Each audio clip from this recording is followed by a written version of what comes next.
कारण तो आपल्या बापाला शिकला सवरलेला समजतोय आणि मला त्याच्या पुढे असं कुठलंच उदाहरण, कुठलंच दृश्य, अशी कुठलीच गोष्ट आणायची नाही आहे ज्यामुळे त्याचा शिक्षणावरचा विश्वासच कमी होईल. फक्त एवढंच कारण होतं. जर माझ्याकडून काही चूक झाली असेल तर माफी असू द्या, पर माझ्या पोराला काही माहित न पडावं की म्या हे काम करतो म्हणून हे समज करावं लागलं. आणि गरज पडली तर उद्याच्याला बी करीन.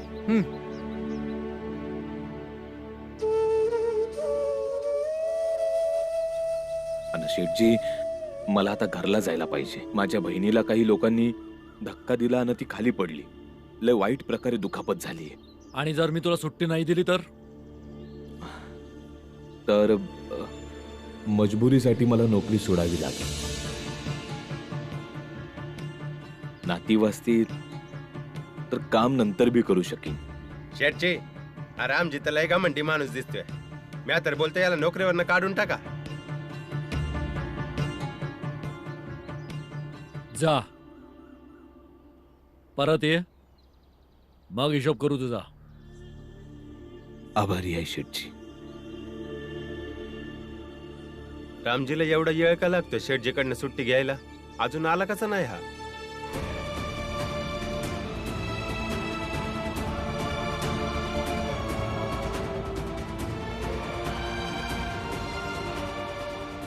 चला चला बिंबाळा. आणि तसं बी आपल्याला पोचता पोचता लई येळ होईल. चल चल.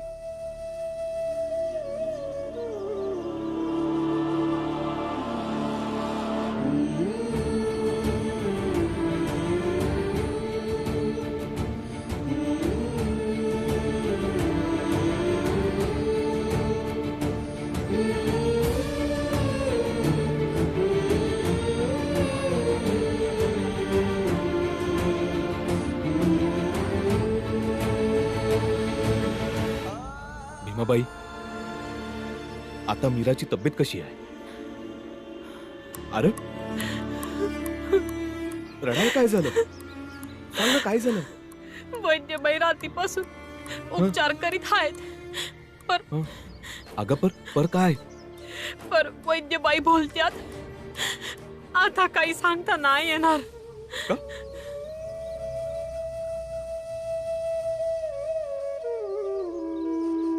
त्यांच्यावरचा धोका टळलाय. हं?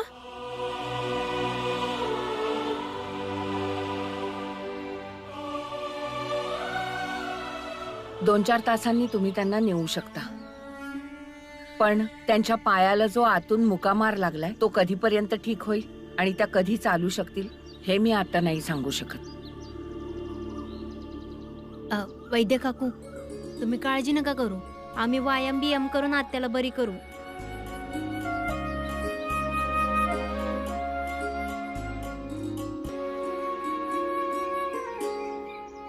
आता फक्त एकच उपाय आहे. आत्याला ज्या माणसाने धक्का दिला होता त्यासनी पकडून त्यांचा हात पाय तोडलं पाहिजे. त्यामुळे आत्याचा बदला पुरा होईल आणि ती लवकरच बरी होईल.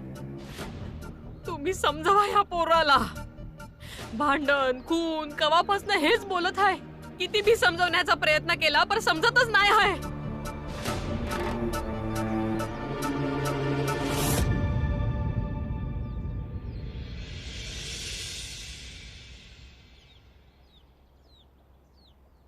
बाळा, भांडण तंट्यानं आतापर्यंत कुठल्या गोष्टीचा शेवट झालाय का? सांग ना. बाबा, तुम्ही जे करताय त्यानं बी काय बदललं नाहीये ना? आपण जेव्हा पहिल्यांदा साताऱ्याला आलेलो तेव्हा जसं हे लोक आपल्याला त्रास देत होते, आपली लायकी विसरून आमची बरोबरी करायला निघाले. ही लोक आमच्या बरोबर नाही राहू शकत, ही गोष्ट सांगणं गरजेचं आहे यांना. आज बी आपल्याला त्याच प्रकारे त्रास देत आहेत आणि पहिल्यापेक्षा लय जास्त. तर निर्णय झालाय, भीमराव आणि त्याच्या जातीतला कुठला बी मुलगा या शाळेत शिकणार नाही, समजला? भीम! मारून टाका ह्याला.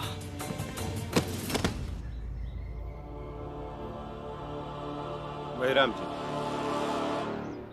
बाळासारखंच मला बी तेच वाटतंय की आधीपासून आपण ज्या पद्धतीने वागत होतो ना ती पद्धत चुकीची आहे. आता आपल्याला आपली पद्धत बदलायलाच हवी. बदलून बी कुठली पद्धत वापरणार काका? हाणामारीची पद्धत, हिंसेची पद्धत. रामजी, त्या लोकांनी आपल्या एका माणसाला मारलं ना तर आपण त्यांच्या 10 माणसांना मारू. जर त्यांनी आपल्याकडे डोळं वर करून बघितलं ना तर आपण त्यांचा जीव घेऊ. आणि रामजी, हे काम आपण तोवर करत राहायचं जोवर आपल्या जातीची समधी माणसं असं करत नाहीत. असं केल्यानंच काहीतरी बदलेल रामजी. नाहीतर असंच आपल्या लोकांनी त्रास होईल आणि ती माणसं आपल्याला त्रास देतच राहतील.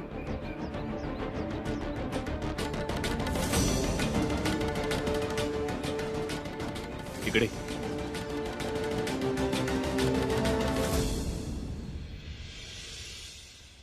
पुरंजन, तुझं डोसकं फिरलं आहे का?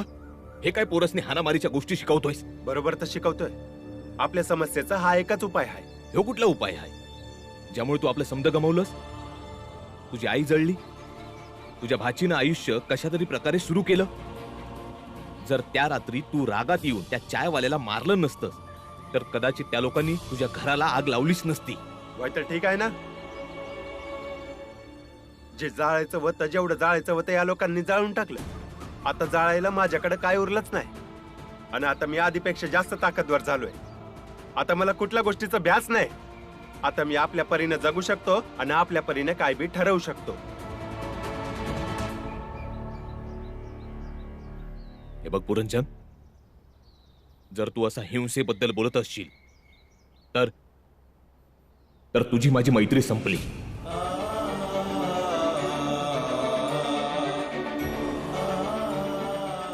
कारण की म्या ज्याला आपला मानतो त्याला मी चुकीच्या मार्गावर जाण्यापासून वाचवायला काय बी करतो. तर मग ठीक आहे, तुझी माझी मैत्री संपली. तू तुझ्या मार्गाने जा आणि मी माझ्या मार्गाने जाईन. जी घट प्रेम न प्रीति रस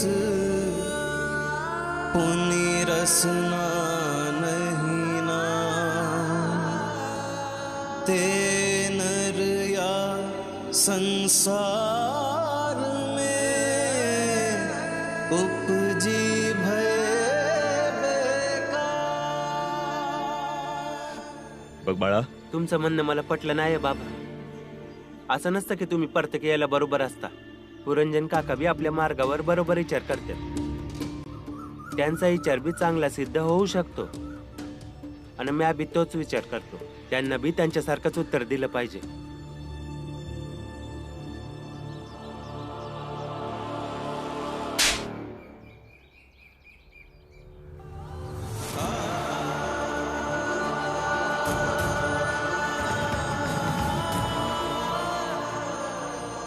बाळा, जवळ जिद्द आहे तो पतोर.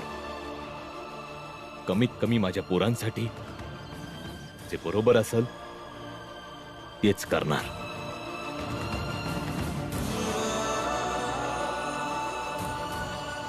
त्यामुळं प्रत्येक गोष्टीवर भांडण करायचं बंद कर.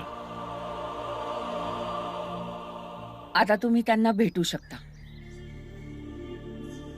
त्यांची प्रकृती आता स्थिर आहे आणि तुम्ही त्यांना घरीही नेऊ शकता.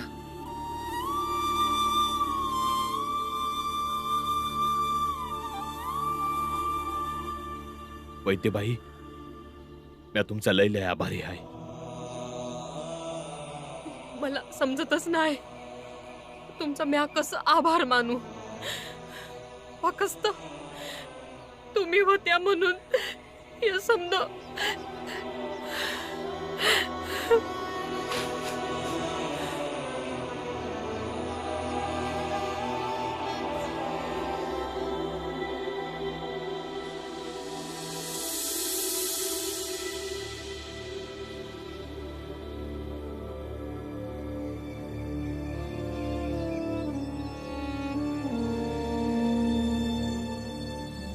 ताई,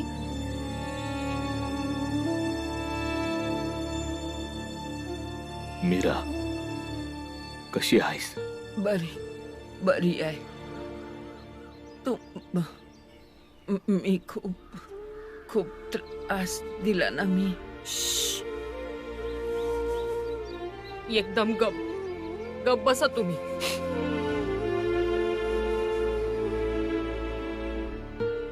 बरं वाटतंय का आता जरा? माझा पाय लय लय दुखतोय. लयच दुखतंय पायात.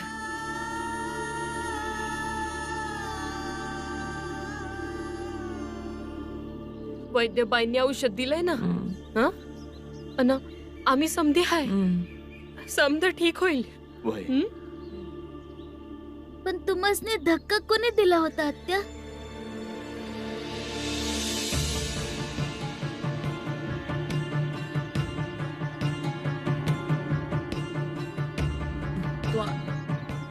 तो नाही पाहिलं मी.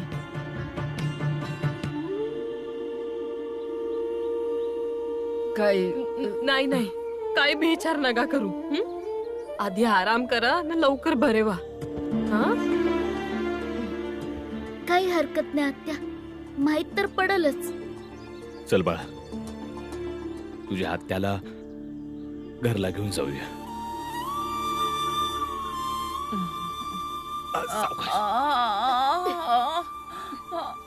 महाराज महाराज अनर्थ झालाय महाराज. आता काय झालं? त्या भीमरावची आत्या वाचली महाराज. तिला वैद्यबाईनं सांगितलंय तिला चालायला फिरायला लय वेळ लागल, पण जीव तर वाचला की महाराज. ही तर खूप चांगली गोष्ट आहे, कारण ती जर मेली असती तर सगळंच संपलं असतं. पण आता तिच्या मनामध्ये भीती राहील, कारण तिला धक्का कुणी मारला हे माहित नाही, आणि ही तिच्या आणि तिच्या समाजातल्या लोकांसाठी धक्का कुणी मारला ही गोष्ट खूप मोठी बनेल. यामुळे बाकीचे सर्व घाबरून राहतील, कारण कुणी जर त्या भीमरावच्या आत्याला मारण्याचा प्रयत्न करू शकतंय तर मग बाकीच्यांचा पण जीव घेण्याचा प्रयत्न अवश्य केला जाऊ शकतो. आणि हेच मोठं यश आहे तुम्हा सर्वांचं, कारण जेव्हा तिच्या घरातील लोक तिला घेऊन जातील तेव्हा ते सगळे आधीपेक्षा कमी ताकदवर असतील, कारण पहिल्यांदाच त्यांच्या मनामध्ये भीती असेल. आरामात. माग माग माग सरके. दीदी आरामात. हा आरामात आरामात.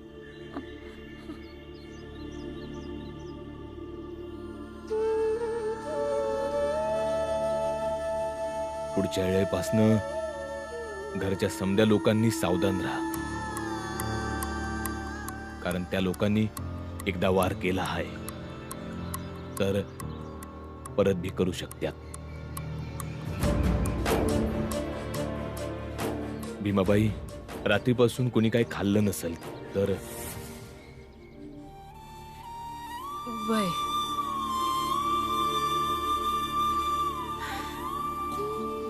समद्यांनी अंघोळ करा. तवर म्या समद्यांसाठी चहा अन्न खायला काहीतरी बनवते. अन्न भीमा तुझ्यासाठी दूध घेऊन येते. ताई तुम्ही भी काहीतरी खाऊन घ्या, औषध घ्यायचं आहे ना. चला जावा. चल ग, ये माझी मदत कर.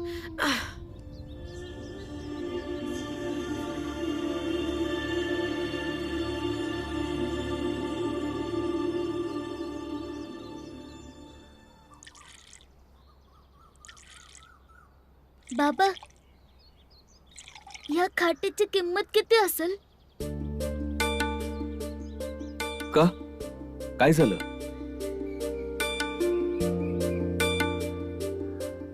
अरे हा, तुझी आई मला बोलली होती की आत्याला ह्याच खाटेवरनं घेऊन घरी जाऊया, म्हणून आपण घेऊन आलो. ही खाट कुणाची आहे?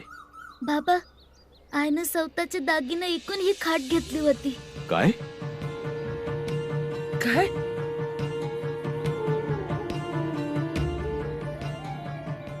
कारण आत्याला वैद्य काकूंकडे घेऊन जाता यावं.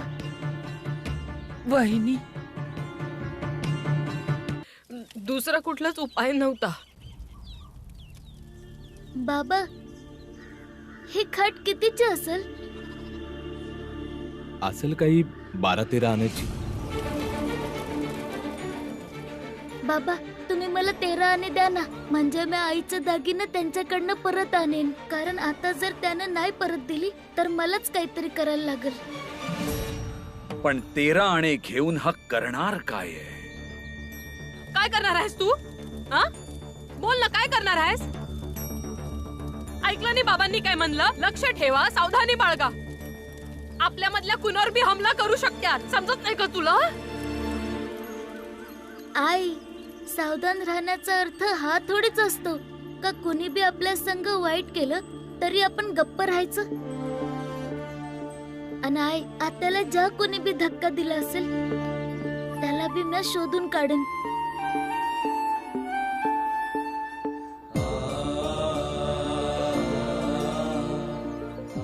बाबा, तुम्ही मला 13 आणे द्या ना.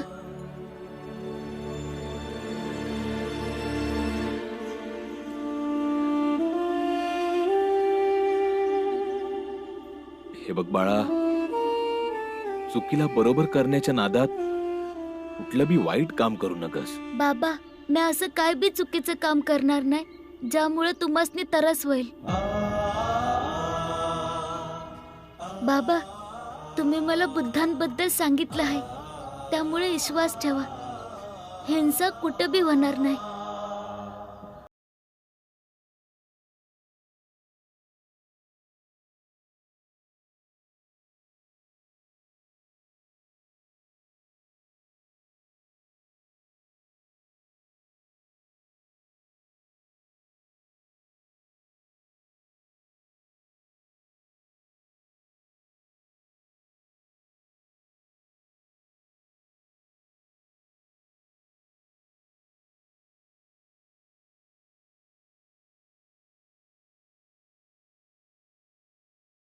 भीमा,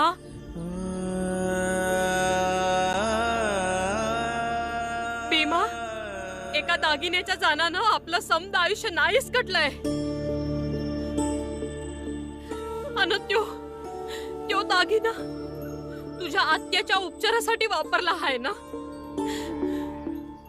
तुझ्या आत्याचं आयुष्य त्या दागिन्या परीस मोठं आहे. होय आहे, नक्कीच आहे. जर म्या कमवीत असतो तर इसरलो बी असतो, पण म्या नाही कमवत ना. आणि आईसाठी, कुटुंबासाठी म्या जरी कमवत नसलो तरी नुकसान होण्यापासून वाचवणं माझा धर्म आहे, पुत्र धर्म. आणि आज मला हा धर्म निभावण्यापासून नग थांबव.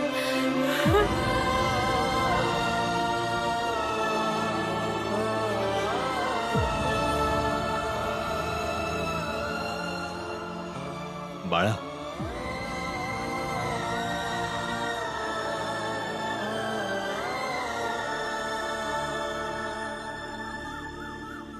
भीमा, ही गोष्ट समजण्याचा प्रयत्न कर. आता तू लय लहान आहेस.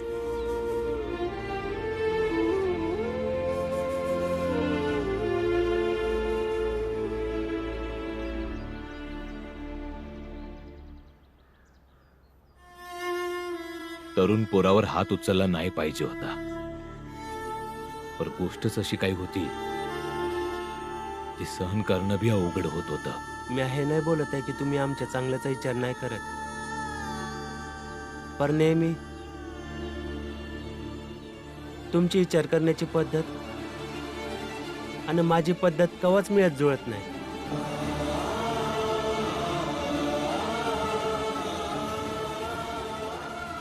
बाळा दादा, बाबांची पद्धत कुठली बी असेल पण त्यांच्या पद्धतीचा आदर केला पाहिजे.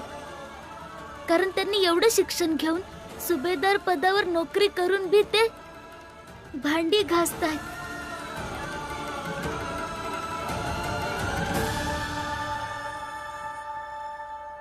ज्यों तिल माही तेल है, चकमक में आग, तेरा साईं तुझ में ही जाग सके तो जा।